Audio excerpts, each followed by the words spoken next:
Many of you probably look at your investments once a quarter when the quarterly statements arrive. I really dislike those quarterly statements, and I want to tell you why.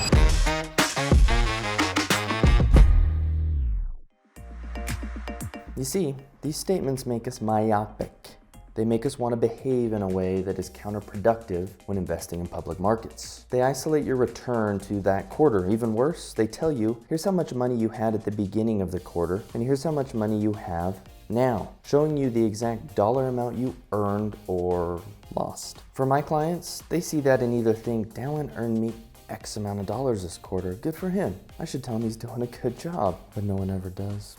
Or they think, Dallin has lost me X amount of dollars this quarter. What is he up to? I'm gonna give him a call and get to the bottom of this. And guess what? They always do. I'm being dramatic. I like to sometimes. I'm widely exaggerating the number of my clients that actually do this, but it does happen with my clients and with many others who invest. Now, I'm not judging. It's natural. It's behavioral. It's an emotionally logical reaction, especially when you don't have a financial plan. But is it the right one? Every quarter, these statements set an improper expectation for the next quarter. Let's assume we have a solid quarter and your investments appreciate by $50,000. This is great, making money while sleeping. But what about the next quarter? Naturally, you'll be comparing to that $50,000. And your judgment on how things go will be anchored to that.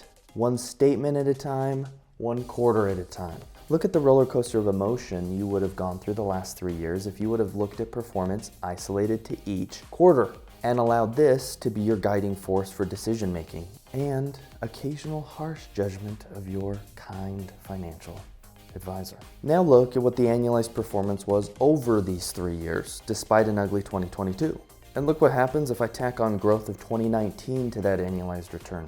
That's 13.18% a year over the past 4 years, still including 2022, which was ugly. But that 13% didn't happen each quarter or each year. It happened over time to the people that maintained a broader perspective. Why do you think so many people, myself included, like and want to invest privately if an opportunity presents itself? Private equity, private real estate, a private company, a private fund. Well, there's a lot of reasons. The opportunity, the prestige, the potential upside, the uniqueness, the fear of missing out, the exclusivity, but disregard all those reasons. In my opinion, one of the biggest reasons that I don't think people even realize is the fact that in many private investments, they don't get told each quarter, and certainly not each day, what the value of their investment is. It's a stress-free investment experience, even if it goes bad. They know it's illiquid, so they put it out of their mind, and they are optimistic that one day, likely, it will be worth much more. And they don't stress. Behaviorally, you should treat your liquid and publicly traded investment accounts in the same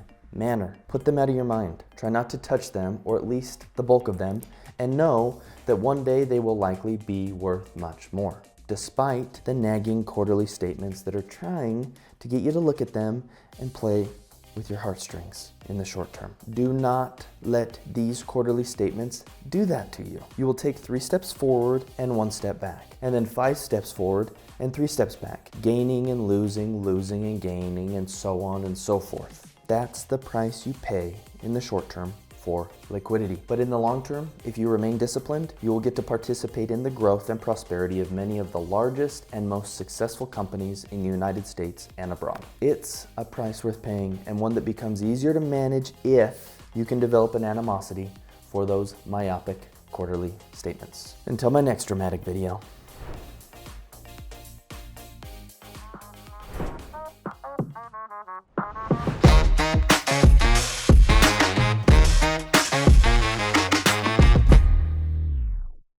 One statement at a time and 1 quarter at a time.